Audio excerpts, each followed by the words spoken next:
આગળ વાત કરીશું દ્વારકાથી દ્વારકાના નરસિંહ મહેતા યુનિવર્સિટી દ્વારા આયોજિત યુવા મહોત્સવ કાર્યક્રમ દરમિયાન જામખંભાળિયા ખાતે અફરાતફરી સર્જાઈ હતી। આહિર કન્યા છાત્રાલયમાં ચાલી રહેલી આંતર કોલેજ સ્પર્ધામાં મોટી સંખ્યામાં વિદ્યાર્થીઓએ ભાગ લીધો હતો। આ કાર્યક્રમ દરમિયાન અનેક વિદ્યાર્થીઓ અચાનક બીમાર પડ્યા હતા। અંદાજે 50 જેટલા વિદ્યાર્થીઓને જામખંભાળિયાની સિવિલ ખાતે હોસ્પિટલમાં ખસેડવામાં આવ્યા હતા। યુવા મહોત્સવના 2 દિવસના વિવિધ કાર્યક્રમો અહીં આયોજિત છે। અફરાતફરીની સ્થિતિને કારણે તાત્કાલિક સારવાર અને સુરક્ષા વ્યવસ્થા સક્રિય કરવામાં આવી હતી।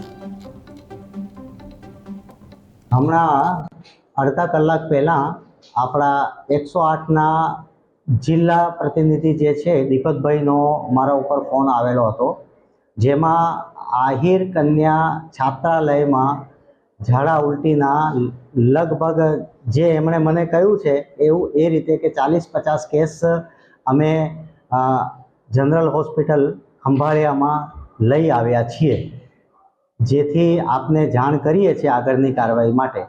તાત્કાલિક એ સાંભળીને મેં ગાડી મંગાવી અને હું તાત્કાલિક જનરલ હોસ્પિટલમાં આવ્યો છું।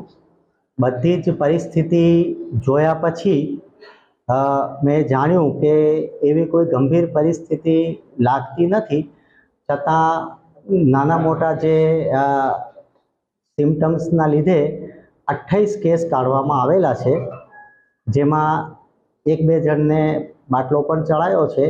ઝાડા ઉલટીના જે કેસો કહેવામાં આવેલા હતા, એકચ્યુઅલી ઝાડા ઉલટી કોઈને છે નહીં, સાધારણ સાઇન સિમ્ટમ્સ હતા, જેની પ્રારંભિક સારવાર કરી દવા આપીને 25 જણને અહીંથી ડિસ્ચાર્જ કરી દીધા છે।